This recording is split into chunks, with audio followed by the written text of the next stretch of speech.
Welcome back to the Stick 'em Up podcast. Burundi, another team has fallen. The New York Rangers are officially eliminated from playoff contention. We are up to, are they only the second team that's been eliminated so far? Mathematically. Yep. Yeah. Yeah, It is the Rangers and the Canucks. And we're gonna start seeing a couple other teams, I think, in pretty short order start getting eliminated now that we've seen a team in the West and the East. All of them are going to show up right at the end in the Pacific because the Sharks are in 26th in the league or something. Yet, if they win their games in hand, they'll be in the playoffs. It's ridiculous. Yeah, it highlights how bad. Not only mostly the Pacific, but just the West as a whole. Considering, Vancouver got eliminated from playoff contention a couple days ago.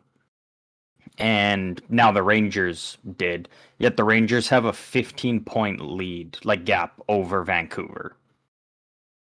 It's so rare that you're this far into the close. season and the first team is eliminated.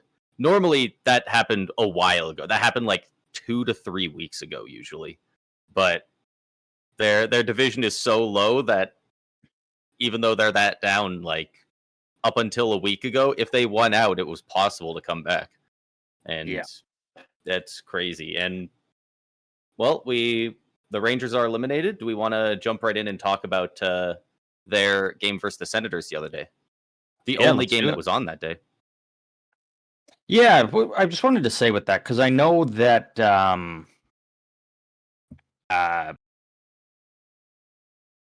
some people don't like, most people, I guess, don't like when there's only one game on any day. Right. Monday's kind of the one day I'm okay with it. But even then, I would still like it to be 2 games because even 2 or 3 on Monday is the Amazon hockey, right? So Amazon gets a game that they get to show and they get to do their broadcast. If you're going to do it that way, at least do 2 games and give Amazon 2 games. Give them a game out east and then give them a game out west, and they can do a back-to-back, something like that even at least, because then it gets to show off Amazon's hockey more because, again, they put on a great presentation and panel and everything, and at least then you get 2 games, right? So you can kind of showcase, hey, Amazon hockey's pretty cool, but at least give 2 games. So because there's a bit the one more game we going did on. get was pretty bad. It was a pretty rough watch for the only game on, and yeah, it would be great if they would do that. And you can go with an East versus West. You could also do a big market Canadian team versus, you could have an Oilers game later on in the day, and earlier you can have a Rangers game, which is a very large market American team. So you can kind of draw in views that way as well. It is always strange to me when there's a day with a single game on. And if they are going to have days with only one game, at least, make it a big thing. Have that happen for the world. Do they call them World Series? What do they call them when they go and play in Prague and stuff? Something like that, or the Stadium Series, the Global Series. If you're gonna have one game on a day, make it a big deal, right? Well, but the problem is if you have only the one game and it is that one, it's usually an early morning game over here, especially for us being more out on the West Coast. So by that is true for those. By noon, 1 o'clock, it's there's nothing else the rest of the day. Yeah, but you could even do something like you have a Global Series that plays, and then you have a game out on the East Coast and then the West Coast, and then there you go, something like that. As far as the actual game goes, we thought that, well, this game still did break a couple of records, mainly pertaining to the very low amount of shots that the Rangers got throughout the game. Unfortunately, the record it broke got knocked back a little bit because when the game originally ended, we thought they only had 9 shots on goal. They ended up changing it to 10. They stat corrected something in there. But even then, congrats. Now you're up to 10 shots on goal over an entire game. The fewest allowed in any individual NHL game since 2003, at least regular season. I'm not sure if that includes playoffs, but yeah, it's not a good look for the Rangers. But I will say, though, as right much in the middle as of the dead puck era, last time it happened too. Ugh. As much as I like to shit on the Rangers and will continue to do so, this is more so, I think, just a tip of the hat to Ottawa, because again, this has kind of been Ottawa's thing, all season, right? Like if you're someone who plays fantasy hockey and you had the luxury on draft day of getting a Linus Ullmark, you realize pretty quickly that not only has he had a bad year, but the way Ottawa plays is they only allow 15 to 20 shots on goal, and 2 usually go in, right? Like it's Ottawa is very good at holding the other team to very few shots on goal. And I mean, it's, it does make sense that it's the Rangers of all teams that only get 10, but it is more so just how good Ottawa is. Because again, the way we've been talking about Ottawa is if they've just been getting even league average goaltending, they're one of the best teams in the East, if not potentially the top team in the East. League average goaltending, I think, puts them in solidly in the top 4 in the East with only league average goaltending. Yeah, and there's an argument that they can go higher in that. I would have them higher. I would have them top of the East.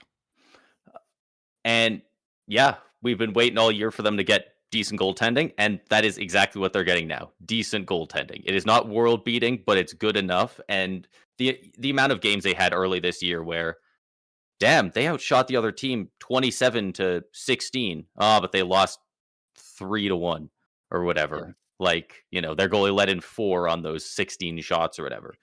And they're finally stopping some pucks. And yeah, like, not to mention the Rangers been pretty brutal offensively this year, especially at home. Was this a home game for the Rangers? I kind of imagine so. If it's the one game that was on that day, that it was probably in MSG.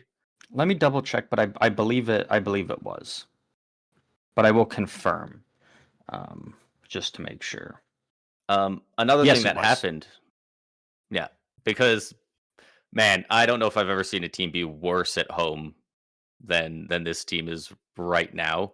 Like I think the Canucks have a worse home record this year, but it's like they're also the bottom team. Like they're also 15 points below the Rangers. Yeah, their home versus away is bad either way. For the Rangers, it's like they're like slightly below average away team, abysmal at home. Yeah. And it's really impressive that the Sens did this, because was Jake Sanderson in the game? I believe Jake Sanderson's still been out injured. Yeah, he's still out. And partway through the game, they also lost Thomas Chabot. He got injured on a cross-check that just somehow went uncalled from JT Miller. The thing is, just people say uncalled, but even if it was, it is a 2-minute cross-check. Probably, but like I know people are saying like, oh, suspension. It's like this type of thing happens every game, and it's just one of those unfortunate ones where Chabot got injured. I don't think this one happens every game though. I think the cross checks to the back do, but like I don't know, the way it happened, I don't think this is quite in every game. It's not a huge outlier. Like I'm not going to pretend this is Malkin swinging his stick or nothing like that. I don't think it's a popular opinion. I'm starting to come back around on the idea that we need to start suspending based on injury. Yeah, I mean, has its problems. It's not a perfect system, but clearly neither is the one that's going on right now. What it is. Like if it's something like what AJ Greer did, what Gudas did, yeah. But like if it's one of those ones of your skates collide and a guy twists his leg going down. Like you have to know if it was the perfect example is like the Tom Wilson on Fiala, and it was in the Olympics, but a harmless play where Fiala kind of just stumbles down, Wilson falls over him, and unfortunately, ends Fiala's season. Like that's not a No, that's not a dirty play anyway. That's just it kind would of have to an be accident. a purposeful thing. Where in this case, you're like, he cross-checked him. He didn't mean to injure him, but he purposefully cross-checked him and he's injured. So yeah, it feels dirty. It feels certainly dirty that he didn't get anything. But even then, it wouldn't feel great if it was just the 2 minutes. But regardless of that conversation, man, the Sens looked good, and they had a young guy coming into the lineup who looked gangbusters. We should say that game. we should say that with that cross check, Thomas Chabot is out. I saw yes. 4 to 8 weeks, but now I'm also seeing 6 to 8 weeks. Did have to undergo I think I saw surgery. 4 to 8. So is what I saw. I saw 4 to 8 initially, and then just before recording, I've seen a couple people say 6 to 8. So regardless, out at least probably a month. Depends how far the timeline is probably out until at least after the first round. Yeah. And then if Ottawa makes it to the second round, then potentially could return at some point in the second round. So, yeah, they're without Thomas Chabot and Jake Sanderson, but they might have, as you were alluding to, a little bit of a saving grace coming in on the blue line. Do we know when Jake Sanderson is slated to come back? No. I haven't heard anything of when he's expected to return, so. Labeled week to week. That was posted a week ago. He's really just been week 4 hours ago. He's set to travel with the team on their current road trip. Okay, so probably back for the playoffs at least. Yeah. You'd assume. But yeah, they brought up Carter Yakemchuk, who I believe was already playing in the AHL most of this season. And he had a fantastic first game with the team. Immediately was given one shift on power play 1 and immediately stole that spot from Jordan Spence. He had got his first point. He had a really nice between the legs pass over to, I want to say, Stützle, who walked in and buried it. And later in the game, he grabbed the puck. I don't know if this one was on the power play, but he just walked a bit into the zone and just rifled it, like bar down, like just a piss missile. This guy's supposed to be... That would have been the... Oh, no, because that wasn't the game against the Rangers, though. We should clarify that, though. Oh, it wasn't? I honestly didn't remember if it was or not. Okay, so it is in a different game, but they did recently call up Carter Yakemchuk and pulled those moves off in his first game, and he looks really good. He looks as advertised. He's kind of one of those Zane Parekh type defensemen right now that looks like he's just going to be absolutely incredibly offensively gifted. He's going to be that power play 1, for all the fans of the teams with guys like this, like God willing, an Erik Karlsson type. And from what we've seen from him so far at the NHL level, between this and in the preseason when he split the D between, who was it? It was Austin Matthews and Morgan Riley or something. I think it was Riley and Marner. Yeah, he burned 2 high-level players for a highlight reel goal. It looks like he's got the juice. And it was that's a stacked blue line if he just can slot in there and they can get healthy. Yeah, no, and it was a great debut for Yakemchuk, and it was also not only for him but just for the Senators, right? Because they got a lot of slack and a lot of people were dunking on them after would have been the 2024 draft, because that was the year where you had Levshinov, Salayev, Zeev Boyum, Parekh, Dickinson, and then Yakemchuk. You kind of had those big 6 defensemen. And most scouts had Yakemchuk, either 5 or 6 out of them. And Yakemchuk ended up going second out of them.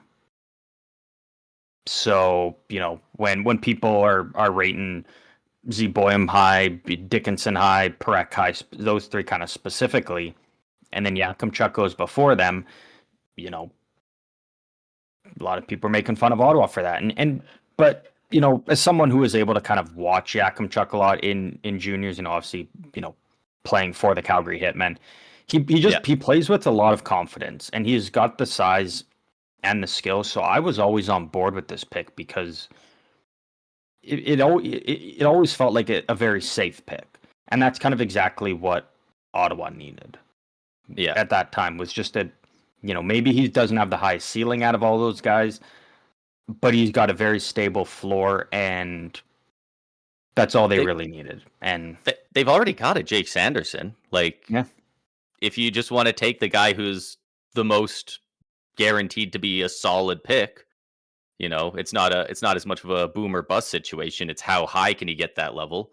mm-hmm. Maybe you just take that. You already got Thomas Chabot and Jake Sanderson. Like, you just add another great defenseman, even if he's not a future Norris winner. Like, yeah, I don't mind it from him. And yeah, you look back at that draft and like, holy, that top 12 is just like, we might be looking back on this draft someday. Like, which draft was it? The 2008 draft that has like 6 or 8, we'll say, future Hall of Fame defensemen, like Zeev Bium, Sam Dickinson, Anton Salayev, who is still currently in the KHL, but I think he's staying there for one more year.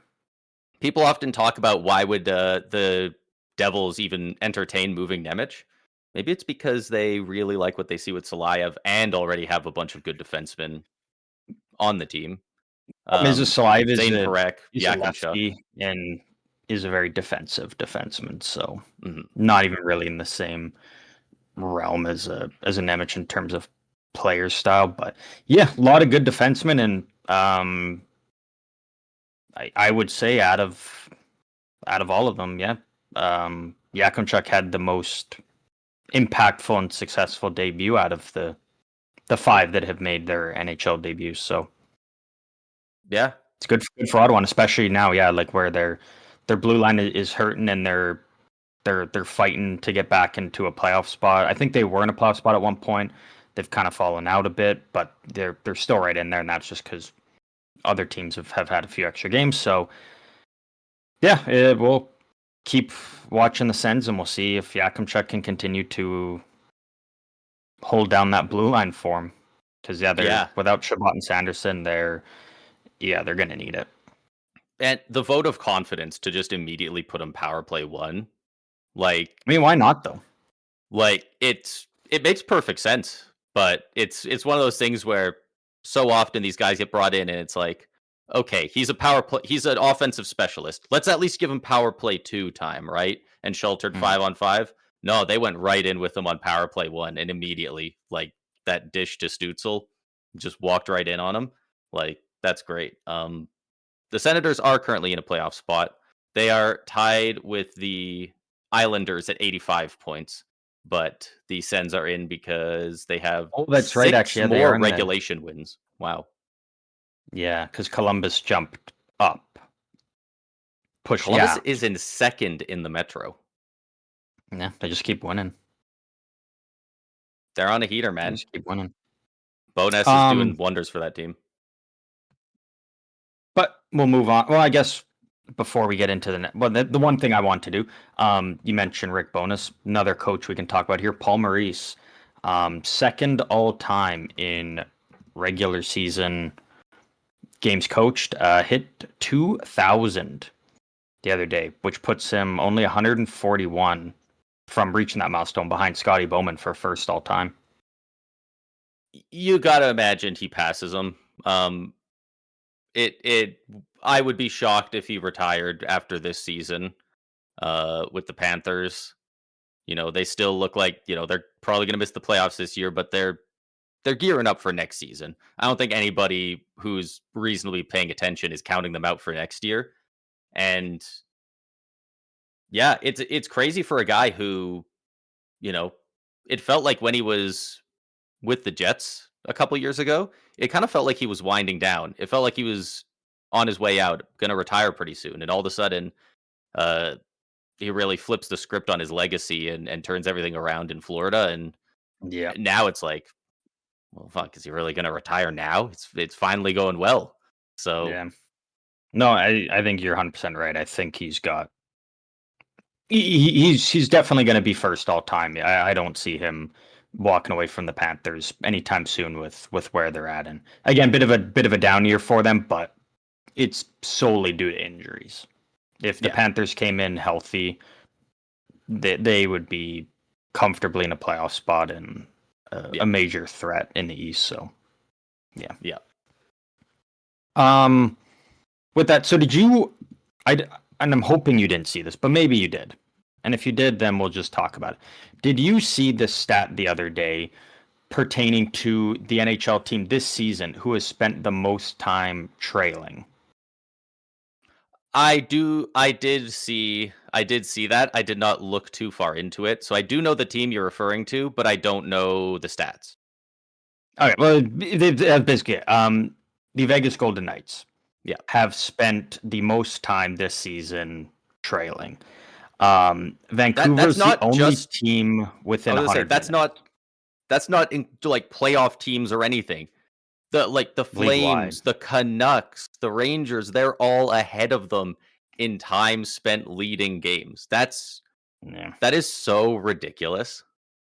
That's This season insane. they've spent 41.9% of the time trailing, 32% of the time they've been tied, and 26.1% of the time they've been leading. And again, this is the team that Barely 20% of the is time.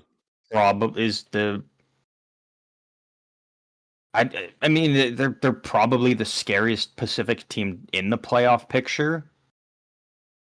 All like, considering all things, so I think that's got to still be the Oilers. I think the Oilers are the no, only one who are even scary, though. because I can't say the Oilers right now because yeah, Draisaitl will be back, but he's not going to be 100%, and the goaltending is still abysmal. No, but the goaltending's abysmal in Vegas, and they can't score. Like that, Yeah, but again, there's if really not Draisaitl any was team that is healthy, that scary. I would go Edmonton, but we're already seeing how tough it is relying solely on McDavid for offense, and if that's the case come playoff time, like and the only reason I give Vegas the nod over Anaheim is solely just because of experience. Frankly, maybe it should be Anaheim. Just because I Vegas just scream frauds to me this year. Yeah, They're no, Vegas. I don't absolutely. doubt that they bounce back, but There's no team in the Pacific I would even put anything on to even reach the Cup final, let alone win the Cup, because no. the division really is just that awful. It It's will really feel just bad. it'll feel brutal if a team from the Pacific does beat out all three teams of those juggernaut teams in the Central to get to the final. Like that'll be rough. Yeah. But yeah, But with that, we can. that's an insane stat still. Like Yeah. below Vancouver. Vancouver's goal differential is -80 on the season, and they've been winning games for longer than they have. Like, oh my god. That is Yeah. that is that is rough. But we can. That's really kind of all the news we got. Not a whole lot of news this week. So we'll do a standings check. We'll do a little look around the league and see where things are. Because I think it's been a Yeah. week and a half since we kind of browsed through the standings and looked where everything's at. So where do you want to start here? Do you want to start in It's the East or constantly the changing. West? Let's talk about the East. Let's talk about the East because that wild card race is really fun. The Buffalo Sabres are still in first in the Atlantic. I think we're at the point where they're not mathematically clinched, but I think it's pretty safe to say the Sabres and the Lightning are very solidly in their spot at this point. Yeah. Um, the Hurricanes are very safe at their spot at the top of the Metro. And those are really the only three teams that are Only three. stapled to the playoffs. Um, Yeah. I think a lot of the other ones have a really good shot at it. I think Columbus, Pittsburgh, and Montreal, which are the other three divisional teams, I think they all do make it. But they're at the highest of those teams is the Canadiens at 88 points, and they're tied with Boston, who's in a wild card spot. Ottawa's only 3 points behind them. Detroit's only 4 points behind them. Islanders are 3 points behind them. Not in the same division, but if they're battling for a wild card spot, there's, I feel like we're at the point now where I feel like, even though the Flyers are only 5 back and the Caps are only 6 back, like it's just not happening for them. I'm pretty comfortable at this point just saying that they're done. So the Islanders? No, the Flyers and Caps. Oh, okay. And then we already know that Toronto is, they're 10 points back there. They're continuing to lose. New Jersey somehow is down there despite how good that team looks on paper. And Florida, again, yeah. Florida almost, like, they really flipped the switch on, like, we are going into full 1 year tank, and then we're going to turn it back around with all the injuries. And like, they just stopped winning games at a certain point. And it's going to be annoying when they get a really good draft pick. As long as they stay within the top 10. Because if they're picking 11 or 12th, that pick goes to Chicago. And Toronto, they have to be top 5. 6 points up on St. Louis. And Toronto's got to get into that top 5 in order to keep their pick. So most likely Boston will get Toronto's pick, and that'll be somewhere from like 8 to 14, somewhere in there, I would assume. Yeah. What do you think Toronto fans want for that pick? Because I've seen a lot of different opinions on that. And, a lot of them are hoping they get down low enough that it is in that top 5 and then they get that pick, right? But if they want that so that they're not giving away a 7th, an 8th overall to the Bruins. If you do get in the top 5, I mean, there's not a ton of guarantee that they won't be this bad next year. No, because I think there's going to be a lot of change in Toronto. Because it'd be an unprotected fully pick the year after would be going to the Bruins. No, because so I'm not even going to fully dive into it, and I think, oh man,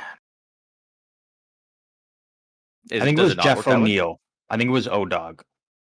I encourage everybody, if you care about the situation, to go on Twitter, Instagram, go on the TSN website, find the video, because it's a very complicated process, because Boston, as right now, technically has Toronto's first this year, but Toronto traded their first round pick in 2027 to the Flyers, and that was part of the Scott Laughton trade. Right. There's so many weird conditions with it that it from what I gathered, Toronto could retain their first round pick this year, say they get 5th overall. The Flyers, there's the potential for Philly to still get that pick in 2027, and then Boston gets Toronto's first in 28. Okay, so it actually looks like it's laid out pretty nicely on Puckpedia. Okay. So top 5 protected. If that happens, then this pick slides to 2027. So the 2027 pick goes to the Flyers as part of the Laughton trade if it is outside of the top 10, which converts the 2026 pick to now being the 2028 pick instead to Boston as a completely unprotected. So this one is top 5 protected, and then the one next year is top 10 protected. Only that's for the Flyers. I was going to say, but that's not for the Leafs at all. That's between if the Flyers or the Bruins get it. Yeah, so it's basically if Toronto gets their first pick this year, they pick 5th overall next year. If they finish outside, if their first round pick is outside the top 10, it would go to the Flyers. If it's inside the top 10, it would go to Boston.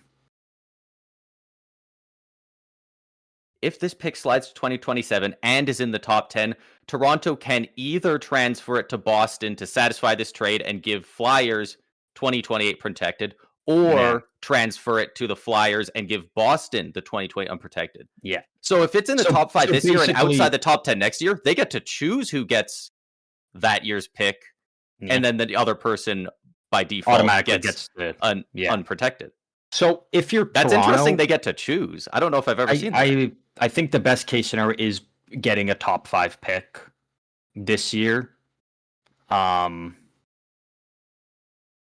then you try to, because they turn it around enough. I think there's gonna be a coaching change. Oh yeah, I think there's potentially a GM change.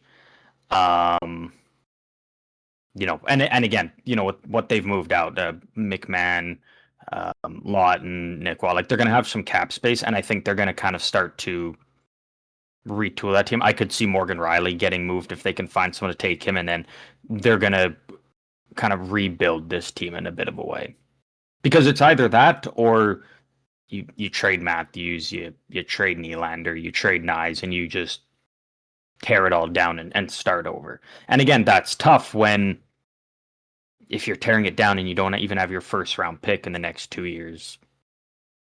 Then you're really screwed. So I have heard Matthew Nyes' name coming up in trade conversations more and more. And I do wonder if because he kind of signaled a bit of a changing of like maybe they're going to go to being a bit younger and kind of do a bit of a retool surrounding more younger guys, but then obviously their top guys are a couple years older in Matthews, Nylander, and stuff. But it's starting to look more and more like they kind of want to retool into the age range that those stars are, and that teams are going to pay a premium for a guy as good as Matthew Nyes, and he's, I believe, locked up long term now, right? He's got a contract, and I think I don't think he's I don't think he's an untouchable, but it's one of those ones where it's got to be a big overpay for Toronto to do it. It's not trading Nyes just for the sake of trading Nyes. If they were to move him, it would be a team's got to come to them with an offer that's like, yeah, we can't refuse it. Whether it's, just it's got to be something that it makes no sense for Toronto to say no. But again, are they actively looking to trade him? I don't think so. But again, if you're already doing the route of if you're tearing it down and moving out Matthews, Nylander, well, then you might as well move Nyes, because his value is only going to go down without those star players there. Yeah.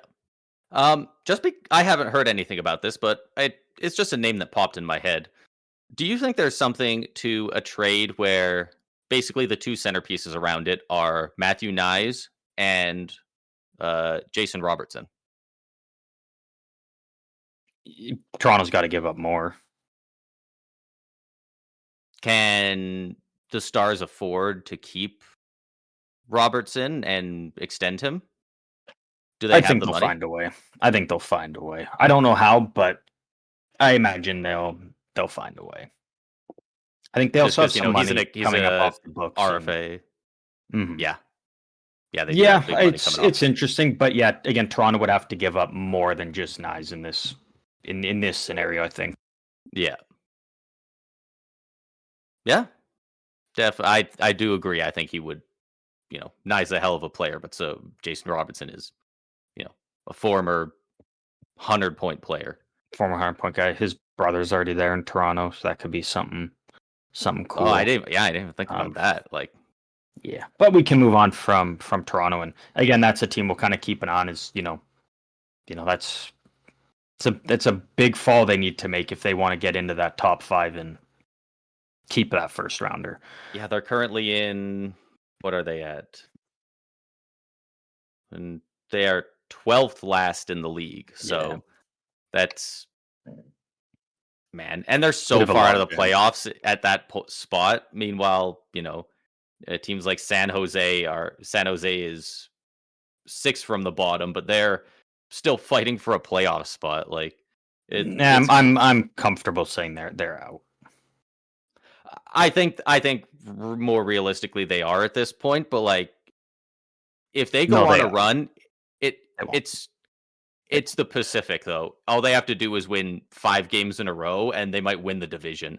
Like it, they there's so little competition It's- that I'm not I quite gonna mean, write them you're out. you're But not wrong, but it really comes down to if Celebrini can carry the team, and I yeah, don't see that at this point now with the loss for them. With the the, East, though, the Sharks are gonna get a really good pick this year. I think. which Like is exactly what I would want for them, because again, realistically, they make the playoffs. San Jose versus Colorado genuinely would be the biggest beatdown in Stanley Cup playoff history. I mean, yeah, they would Like just we're talking keep. about the potential of multiple 8-1 losses in a Uh, clean sweep. yeah, because the Avs are smart enough. They would absolutely staple somebody to Celebrini. Celebrini, and that's Just it. like even if they have the puck, they'd be like, just stay beside him and just don't let him play hockey. Yeah, and then that's And then we'll just rinse him yeah, 4v4 the rest of it. Like, yeah, you've won the it's. series right there. I think a lot of people jumped the gun thinking how good San Jose was already because Celebrini was playing so otherworldly, and still is playing very well. But you Mhm. know, we talk about it all the time. Hockey's not a sport where one person can go out there and dominate the court to the point of carrying a team single-handedly. Like it's Yeah, so hard for that to be possible. McDavid was the closest example we've seen, and even he wasn't able to. So Yeah. tried, but um, so assuming Buffalo finishes first in the Atlantic and Carolina is going to finish first in the Metro, Yeah. what's the most exciting matchup for those two teams for you, and then for the 2 versus 3 in the Atlantic and the Metro? Like, what are the most exciting matchups for you? Are we doing most exciting Like, what would you want to for see the most? like just the best matchup straight up, or are we thinking No, like the best matchup for round 1 because then it would lead to an incredible round 2 as well?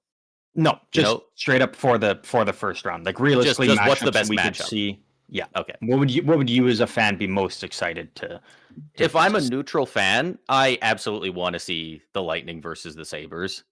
I mean, that game they had in the regular season a couple weeks ago, like it's that, but now there's everything on the line. Like Yeah. that just makes sense as a marquee matchup. Um, the Sabres versus the Senators, I think, would also be a very good matchup. I think they match up very close stylistically in a lot of ways. And I think that would be, if we're going for the best 2 separate matchups, then I think the teams from the Atlantic, I think you want Sabres, Senators, and I think you want Canadians, Lightning. I think Okay. that I think those are 2 matchups that would be really fun to watch. In the Metro, Yeah. I think the Penguins versus the Hurricanes would low key be really fun to watch.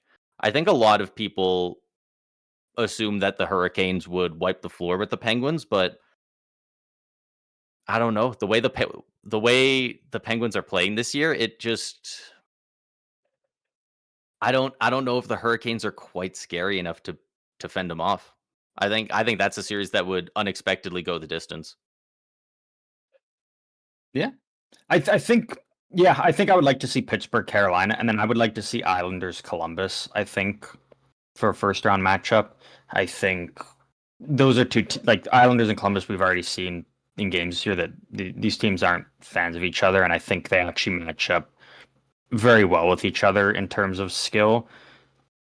So that's the way I would be leaning for that matchup in Yeah, terms of the Metro teams. Because again, the more I look at, very good chance we do get a 4-4. yeah. If it does go 5-3 in the way of the Atlantic, Blue Jackets versus the Bruins, I think that would still be a fun matchup. Yeah. Well, that we wouldn't be. I don't think we're not going to get that matchup in the first round. I doubt it. Because that would mean Columbus would need to jump over Carolina, and it's possible, but not very likely. Because again, Carolina does have a 9-point gap over them. So how does the seeding work for the playoffs? So 2 and 3 play in each division, and then is it just whichever team has more points or whatever, if they're tied, it goes to regulation wins, like whichever team is higher up out of the 2 division leading teams, Plays the that lower of team the 2 wild card gets teams. wild card too. Okay. Yeah. Yeah. And that's another thing that makes it interesting because at the moment, the Sabres and the Hurricanes are tied at 96 points, each in their respective division. That's what I'm saying. There's a very good chance Buffalo just finishes top of the East. If you're in the wild card, you still have no idea. Not only do you not know which wild card spot you'd finish in if you stay in the playoffs, you don't know which division leading team you're even going to be facing yet. Yeah. And I think if Buffalo does finish top, or not even like first in the East, but just top of the Atlantic, realistically, the most exciting matchup that we could probably get would be Boston versus Buffalo. That would be a good matchup. Because like overall, obviously, out of the Atlantic teams, like Buffalo, Tampa is the best matchup, but we're not going to get that in round 1.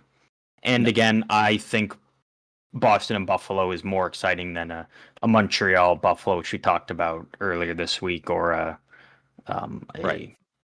Buffalo versus Detroit.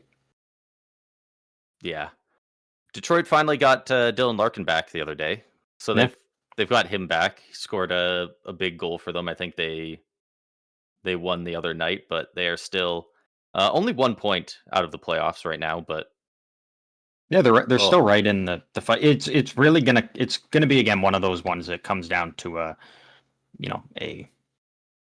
right near the end of the season. And again, that's kind of why I threw out the idea earlier this week of the whole play-in, because now when you kind of look at it, those teams fighting there, like Islanders and Detroit, they're right in there. And again, it's probably going to come down to a potential game 82 unless two of these teams get really hot or two of these teams really fall off. It's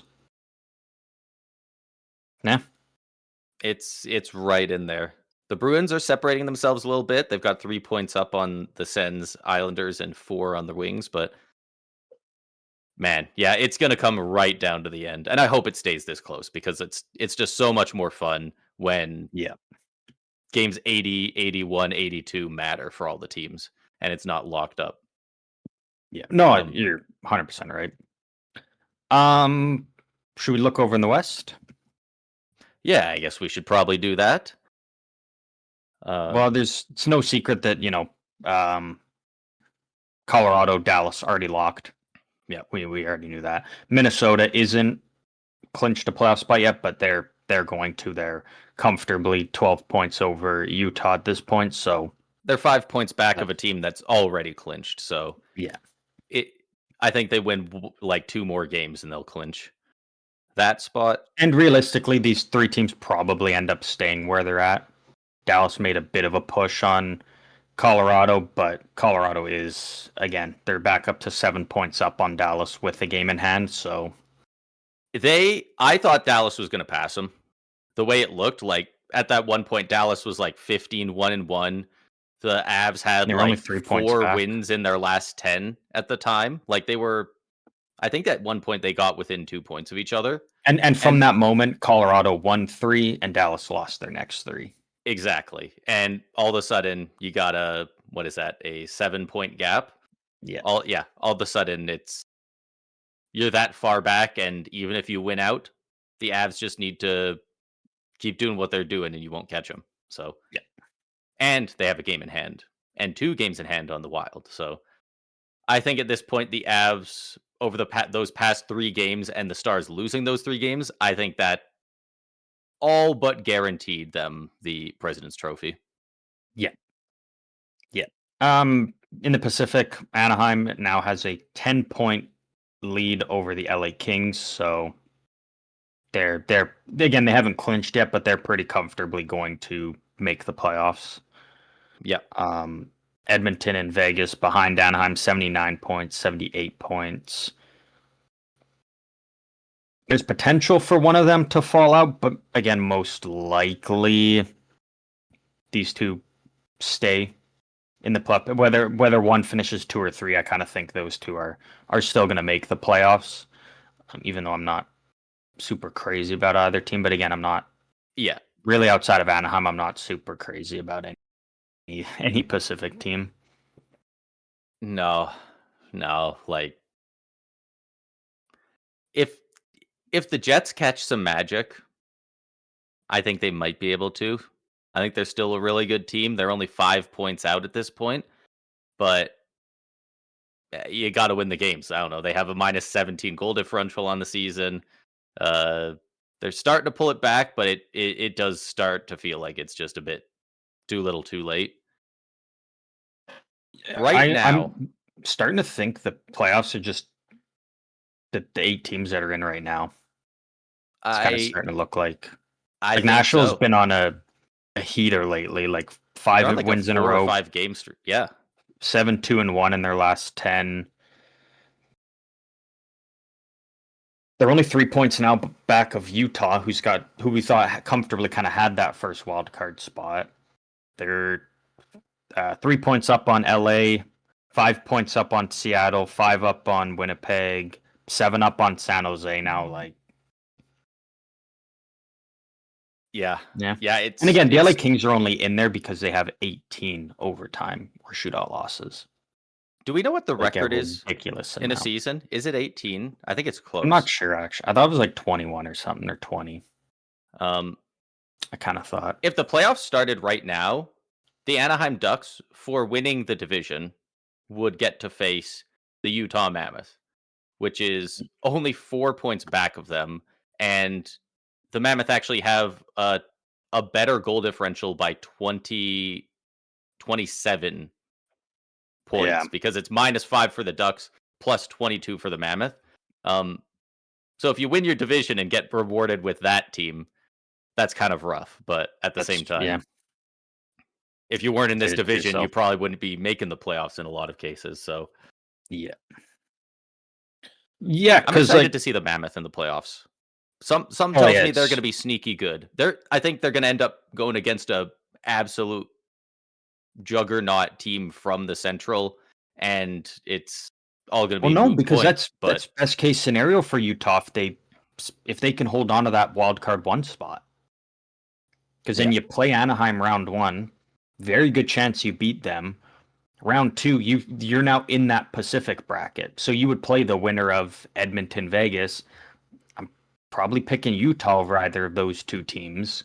I think then you would have to face one of the big 3 of the Central and the Western Conference final, but they've already taken out the other 2 at least. Than finishing in wild card 2, and then you got to play the Avs round 1. The Avs, and then whoever, if you somehow win that, whoever wins between the Stars and the Wild. Like, you do not want to fall to that spot. So like, it's huge to hold on to that wild card 1 spot, because it's a much easier path going through the Pacific than it is the Central. Yeah. Because again, realistically, like, we know Vancouver's already out. Chicago, they're not eliminated yet, but they're not going to make it. Calgary ain't making it. St. Louis ain't making it. San Jose ain't making it.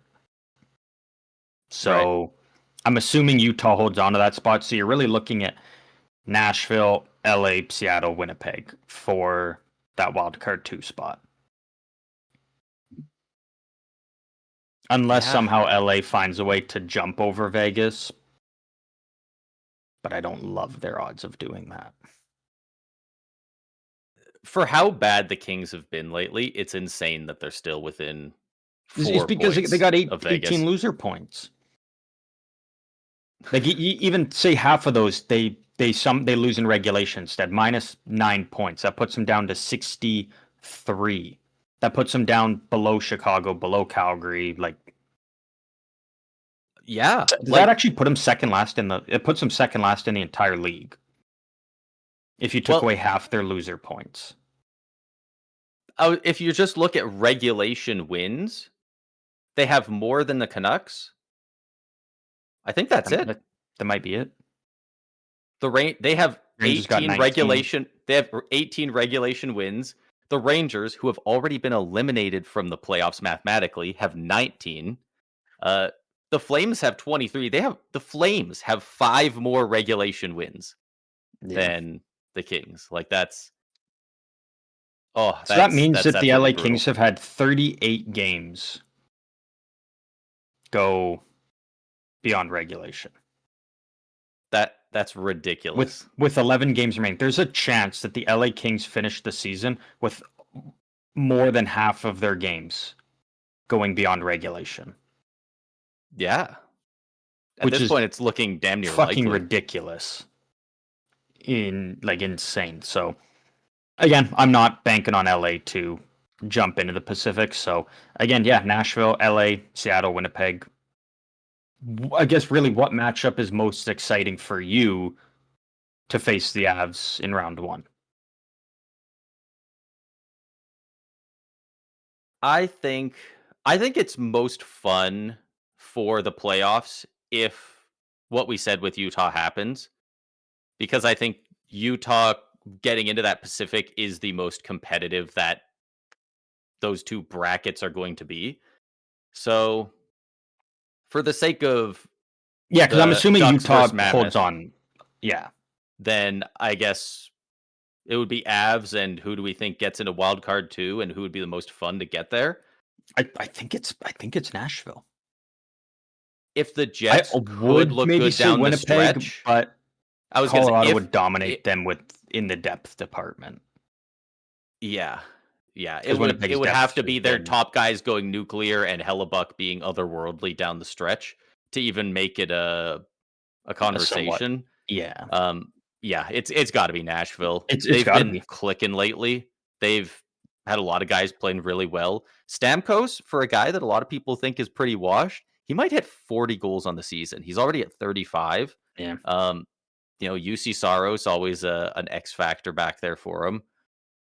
Roman Yossi's still doing his thing. They still have a lot of good guys playing well, and they've got some young guys that are taking solid It steps really finally. would feel like this juggernaut of a Avalanche team going up against a Nashville team where it's kind of like the last run. Like it's kind of got that feeling Yeah. of like, yes, Nashville did make the playoffs. Yes, they got hot at the end of the season, but it really is if you don't win the cup, it's kind of done.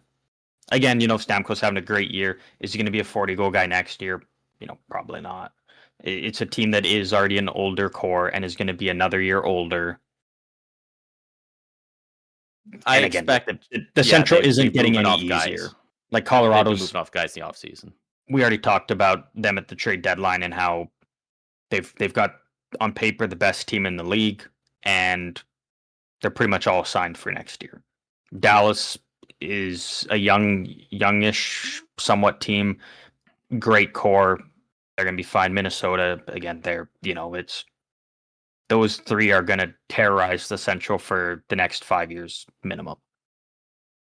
Yeah, And so if you're Nashville, you go out swinging and start the rebuild. You're going to be bringing it because they still haven't even named a new GM. no. Like we know Barry Trotz is stepping down, but so they're going to bring in really- a new GM for the offseason. So they really got to find name a guy sooner than later, so you can start working on stuff. But I think it is that kind of wait till the season's done and then you bring in a guy and once you kind of know what direction you're going in, because Nashville's kind of been directionless as of late.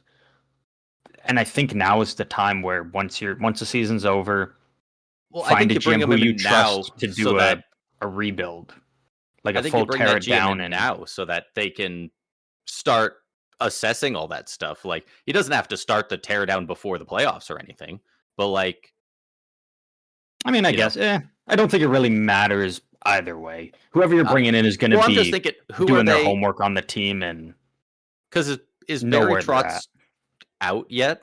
He said he's going to be, but he's still acting, right? Yeah. Yeah, as far as I know, unless they're hiring from within, it's like, why not get the ball rolling? It doesn't really affect what happens on the ice. Maybe also wait, because again, what if you're waiting until, because is this or even bring a guy in as like a temporary AGM. But like, I think their process is waiting until the season's over and then seeing what's available. You know, as opposed to hiring somebody now and then it's like, you know, probably not kind of like a Julian Breezeball gets fired or something, and then it's Yeah, like, a big fuck, name. Then you're, and then you Well, just look like a horrible Doug, organization if you can someone and Doug hire someone Armstrong. immediately. I was gonna say, I don't. Is this his last year with the Blues? Yes, I believe so. So I believe he has announced that he is not going to be returning with them, and I wouldn't finally, be totally I think he's going to Toronto. it kind of seems like I that's the think way it's leaning. and I think that's perfect for Toronto. I mean, I think But that's it also better probably than the means last Craig Berube several ways they've gone. maybe sticks around. Which I don't love. I think Doug Armstrong's too smart of a guy. I think he goes, "You're a fantastic coach, not I'm firing for you these for players. a second time." Yeah, not for these players. Like, yeah, I don't think Craig Berube wants to be there either. I don't think he would hate getting fired. Yeah, like he probably wants his severance. He's like, I can't quit, man. I lose money. Please fire me. Yeah. But yeah, overall for the West, like I think the playoffs are probably going to be the 8 teams that are in now. Fun season for Seattle, but again, for me, you know, they're not a threat. The LA Kings are clearly not a threat. Winnipeg maybe squeeze in there, but again, like it would have to be because of their top guys, and they're not going to put up much of a fight, I don't think, in the playoffs. San Jose, ass. St. Louis, ass. Calgary, ass. Chicago, ass. Vancouver, eliminate. Can't come up with a word for how bad they are. So, yeah, I think that's how I feel about the West. Hey, you know what? I'll give the Canucks some props. They've been down low a couple of times over the past few seasons. This is the first time it's been on purpose, and that does matter. So that is true. I know that absolutely is true. Yeah. Like, it's so funny how that perception just changes things. The Canucks being down there, that's good for them. The Blackhawks, the Flames, the Blues, that's good for them, right? The Sharks, the Flames and Blues. You were hoping it would be better, losing. But still pretty decent for the Sharks. The Devils, well, they're down there with the rest of them. That fucking sucks for them, doesn't it? Mm. And I'm pretty sure they have their first rounder, but it's like they don't want another high pick. They want to freaking be in the playoffs, start getting some playoff experience. Yeah. But again, like, you know, St. Louis, 7-1-2 in their last 10. Calgary on a 4-game win streak. Like,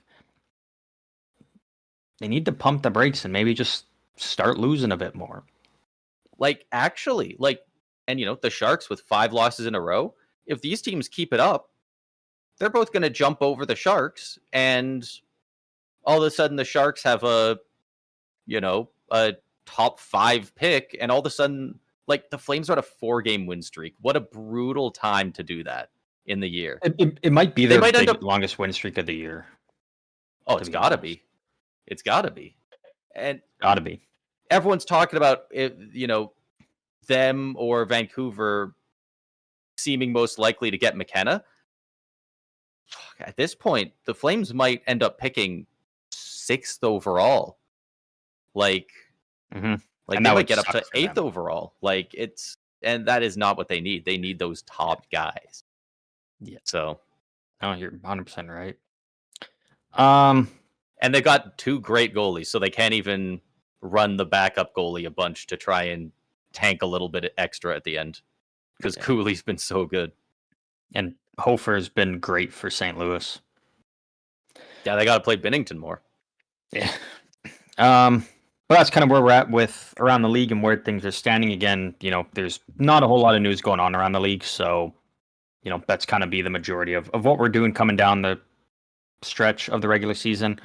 We do have a fun game here to wrap things up, but Braden, I know you want to just quickly go over some of the recent signings for prospects who are coming over and either making their NHL debuts or AHL debuts here. Yeah, so we already talked earlier in the show about Carter Yakemchuk as being one of those guys that got called up and has already made a great impact. But there's, as we get to near the end of the season, we got a couple other guys. Daniil Boot, a former first round pick, pretty early, I think, either top 10 or just outside the top 10, called up by the Utah Mammoth from the AHL. We got, who else do we got here? Michael Branzeg Nygaard was sent. Oh no, he was sent down. No, he's been playing with them this year. Sorry, he was going back to the AHL, I think, on a conditioning stint. James Hagens got a amateur tryout with the AHL Providence Bruins. Anton Frondel is looking to play. Actually, I think he played his first game already for the Chicago Blackhawks. He was in Make his actual debut. He was in the SHL. They thought he might be coming over to play in the AHL for a bit longer, but did he even play a game in the AHL, or did he go straight to NHL? Straight to NHL. And why wouldn't you? When your first game is against the Islanders, you're guaranteed to either get your first point or first goal, and he got his first NHL assist, first point. Yeah. I know his teammate Victor Eklund is coming over and joining the Islanders AHL team. Yeah, as well as Cole Iserman. That one happened a couple more days ago, almost a week ago, but he is also signed his ELC. It is with the Islanders AHL team. I didn't like that one. I would have liked him to go back for another year of college. Yeah, personally, I could see it. It's hard to tell. I feel like it's hard to tell. Some guys are more suited to develop with the college circuit. Some of them, that AHL time is really good. He gets more games in the AHL, but it's definitely gets more games. What was he taking overall? Caleb Desnoyers was signed to his ELC, 4th overall pick by the Utah Mammoth.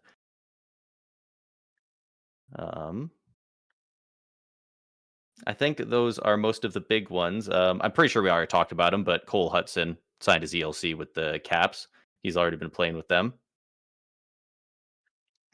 But there's a lot of these really fun young players that are starting to get either called over, given PTOs, tryouts, ELCs, and it's just always fun seeing all the incredible young talent that people have been excited for over the years finally getting in, and we get to see the proof of concept without going and watching junior highlights. So no, 100%, and I'm sure there will be more as more teams continue to get eliminated from playoffs and whatnot, and make their over. But for now, yeah, that's all the young guns coming over, and we'll see how many of them end up actually making their debut this season, or if we gotta potentially wait till next season. But we're at the tail end of the episode. Everybody knows, as always, love to wrap things up with a fun game. Braden, today for you, I have another 2 real, 2 fake. Okay. It's your first time around, you're not familiar. I have 4 players here. 2 of them are completely real, and their bios are all real. And 2 of the players are completely fake, and nothing about them is real at all. It's all made up. It's up to Braden and you at home to figure out who are the real players and who are the 2 that are fake. Braden, you ready for your first player? I am ready for the first player. The first player we have here, we have Todd Harvey, a Canadian winger drafted 9th overall by the Dallas Stars in the 1993 draft. Harvey played 11 seasons, bouncing from Dallas to the New York Rangers to the San Jose Sharks and the Edmonton Oilers before retiring in 2006 with a total of 671 games played. Harvey now currently serves as the Director of Amateur Scouting for the Vancouver Canucks. Oh, okay. And I think he might have done some brief coaching prior to that role. Not with the Canucks, so obviously. Your second player, we have Angus Rodin, a Russian winger drafted 47th overall by the Philadelphia Flyers in the 1984 NHL draft. A highly skilled player with a knack for scoring goals, where he notched 39, sorry, not 93, 39 goals in his rookie season before scoring another 358 goals in 584 games for the Flyers. In the prime of his career, Rodin chose to return back to Russia to be, the typical closer to family again, thus ending his NHL career.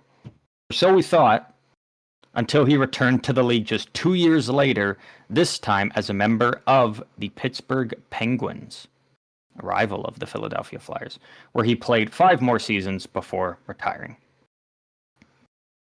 Okay. And there's no note of any post playing career in hockey for him. Okay. Next, Angus Rodin. We got Tom Fergus, an American center drafted 60th overall by the Boston Bruins in the 1980 draft. Played 4 seasons for the Bruins before being traded to the Leafs, where he spent the majority of his career. Fergus finished his career just shy of 600 points with 726 games played. Fergus currently is living in Toronto, a member of the Leafs Alumni Association, and owns his own apparel company. I believe it's called Blue Leaf. It's a Blue Leaf. Very, very fitting. Okay. And the last player we have here. I'm going to take this off. Makes it hard to hold my phone. We have Dave Hadler, a Canadian defenseman drafted 49th overall by the Calgary Flames in the 1998 draft. An Edmonton boy who quickly became a staple of the Flames blue line for 9 seasons before being traded to the St. Louis Blues. Hadler played a total of 941 games in NHL between the Flames and Blues before retiring. Hadler briefly spent a period of time coaching in the AHL for the Calgary Flames after his retirement before moving back to his hometown of Edmonton. That is Dave Hadler. Okay. This one feels pretty tough. This one doesn't feel like there's any one player that is super obviously fake or real. I got as I go, I write some cliff notes down, and at the end of each one, I'll usually put like real or fake if I'm leaning either way, and if I'm really not initial sure, reaction. Yeah, and I'll put like a question mark if it's like I really don't know. The only one I feel at all confident about is something is hitting, something's pinging in my brain with Dave Hadler. I'm thinking he's real. Okay. And that obviously only the leaves defenseman. Yes. And that obviously out of the other 3 only leaves me with one more real. The only one I have fake with a question mark by is the first one, Todd Harvey. So I guess I'm going to label him fake because the other 2 both seemed pretty real as well. Angus Rodin and Todd Fergus. Both seemed pretty realistic. Couldn't poke any holes in that necessarily. One of them is a Flyers player for a long time. Comes back, plays with the rival Penguins. The other one was a Bruins player, and then went over and played the majority of his career with the Leafs. Their rival, the Leafs. So, kind of a similarity there. Something felt a little more real about Angus Rodin, but I'm trying to think, like, is this a name I would have never heard? Because what were his stats? It was like 500 some games. He had like 300 some goals. Like he was a decent goal scorer. 358 goals in 584 games. That was just with the Flyers. That was before he went back to Russia for those 2 years. Right. Would I have really never heard of this guy? Like, that's pretty solid goals per game. That's got to be like 50 goals a season for that time. He was there. Like, on average. He was drafted 1984 too, so Right mid to late when 80s, scoring is early highest. 90s. So there is that. I think I'm gonna lock in Dave Hadler's real. Something about that just feels real. Maybe it's somewhere in my brain. Okay, so you're saying Dave is real? And the other two, it feels like splitting hairs. I'm gonna say Todd Fergus is also real. And I'm gonna say Todd Harvey and Angus Rodin are fake. I think I might be wrong about Rodin, but All right, final answer, locking them all in? I'm locking them in. All right, so the first player you're pretty confident with, you went with Dave Hadler. That was the defenseman for the Flames and Blues, the Edmonton boy. You said he was real. He is fake. He is fake. He's Okay. totally fake. I got you. I got you on that one. Something about that name just felt like I had heard it before or seen it, like when we go to the Dome and there's like the plaques and the Ring of Fame and all that. Like it just Mm. something about it just felt familiar enough. I wasn't sure because like also you said he played a lot of his career with the Flames and a lot of his career with the Blues. And so obviously as a defenseman, it's like, okay, well that's very similar to what Al McInnes did. But Yep. yeah. That was hard to tell. You said that Tom Fergus, the American center who was drafted by the Bruins, played most of his career with the Leafs. You said he What was was his name? real. Tom Fergus. Oh, Tom Fergus. I thought he was also Todd. I thought we had two Todds in the house. No, Tom Fergus. Oh, thank You God. thought he Two was Todds is too real. many. He is indeed real. Tom Fergus is in fact real. All right. So Um, so were Rodin and Fergus both real? If Dave Hadler is fake, the two guys I was between, maybe they were both the real ones, or was it Harvey? Well, Todd Harvey, you thought he was fake. That is the winger drafted by the Stars and is now currently the director of amateur scouting for the Vancouver Canucks. He is real, which He's means that real. Angus Rodin, the Flyer Penguin guy, is in fact fake.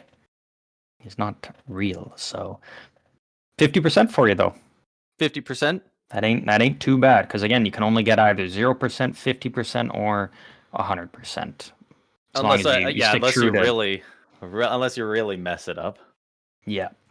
I guess I Um, could go like in theory. I guess I could go for you like could if go I like wasn't 3 sure. are real. I could have And said the first guy was fake and the last 3 were all real, and then I'm risking a yeah, 75% versus a 25. But you know we're going to go for the 100%.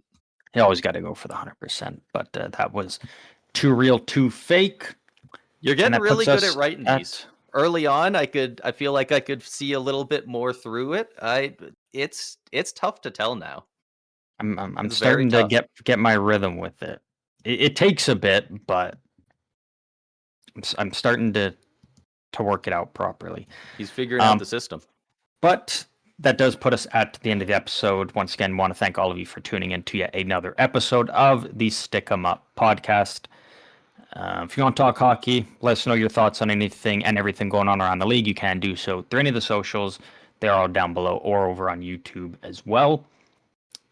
Braden, as always, final thoughts. Final thoughts. If you are not doing anything when any of these teams in a playoff race are playing, especially against each other, do yourself a favor and go watch some of those games because they're going to be highly contested.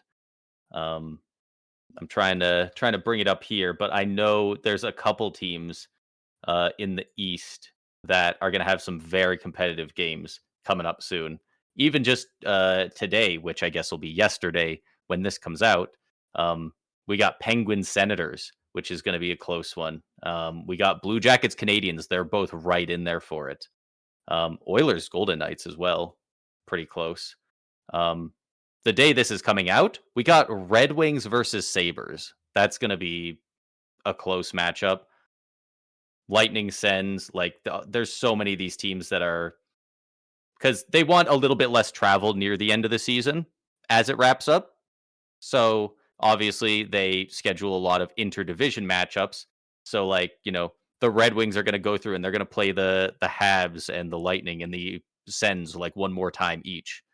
And those are those 4-point games where if you can hold them to 0 and get 2 yourself, it's absolutely massive. So if you see any of those interdivisional games going on, I would highly recommend checking them out because this is when those games matter most.